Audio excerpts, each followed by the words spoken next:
Hello, I got a haircut today. Can't you tell? I just got out of the mall. I had to go get some shoelaces for Samantha.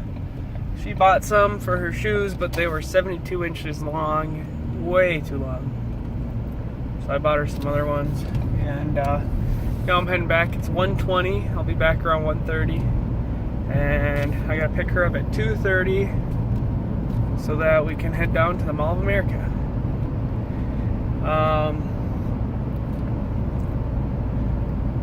What else was I going to talk about? I had something really important. Oh yeah, I went to the mall because they had food and I really needed to eat something. So I ended up having Subway. Oh yeah, you know what's goofy, I thought? This is what I want to talk about.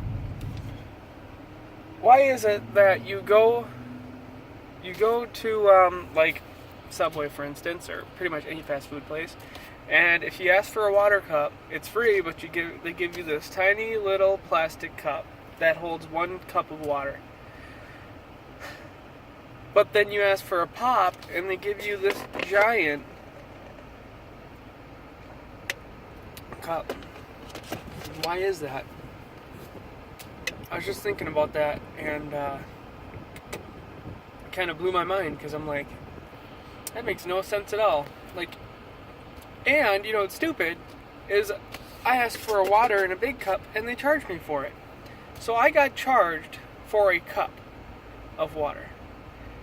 And I understand it's not the little plastic water cup, but still, don't you think that their water cup should be massive and their pop cup should be small? A serving size of pop is like 6.5 ounces. It's under 7 ounces. So I thought that was weird.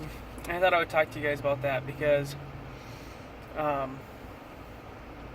it blew my mind when I actually truly thought about, if you actually truly think about all the weird backwards things that we on a daily basis have to in a society like deal with or like handle or whatever, it really is weird that that stuff like this exists, where we're going to give you a tiny water cup, even though you need water, would give you a massive pop cup. Like, you should get a tiny pop cup and a massive water cup. But I mean, people don't necessarily, like, you know, I'll have, ever since all this health stuff went down, I haven't had any pop.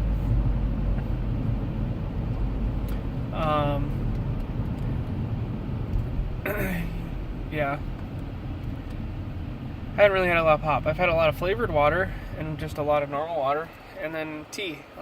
Not like green tea. That stuff's nasty. But I'll have like, the kind I like is like the water flavoring, Arnold Palmer, or else peach and lemon. Those are my 2 favorites that I have. So, this weekend, today's Friday, got off work, woohoo, good Friday. Going down to Mall of America with Samantha, something that we've wanted to do for a while. And then tomorrow, it's my mom's birthday, on the 15th of April. She's coming up, we're going to take her out to eat or do something, whatever she really wants to do. So we're doing that tomorrow, and then Sunday we're going back down to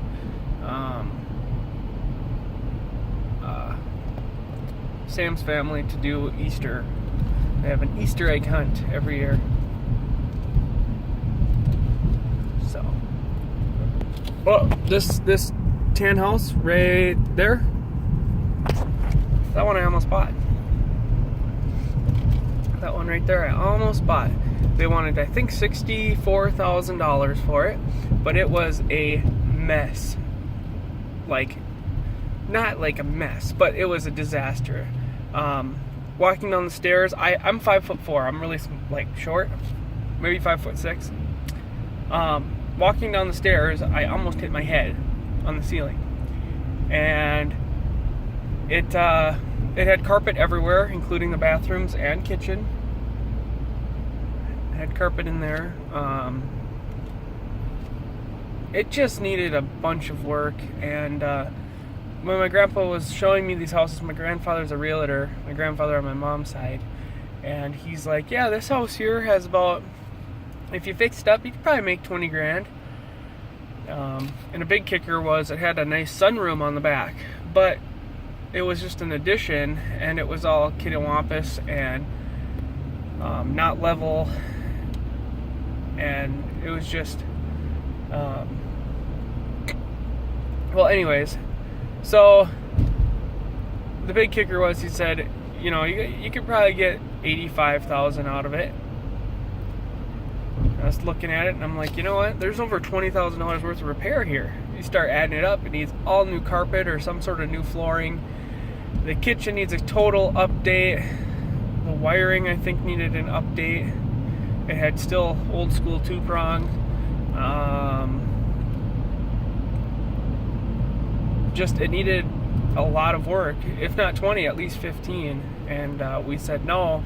And then the one he showed us right after was this one up here that we live in. And he was like, this is 90, what were they asking at the time? Like 92 or something like that. And you know, it's worth a lot more. And it was, that one was like a 1900s, maybe 1960s or something like that house. And the one we have now is 98. So I'm like, well, geez, I'm getting a 50-year newer house, and it doesn't need nearly the amount of work. And it had a massive garage, which I was happy with. That one had a garage, but it wasn't as big, and all sorts of stuff. So happy that we got the house that we got. And this alleyway is much nicer. A lot of alleyways in town are really crappy. This one is very nice.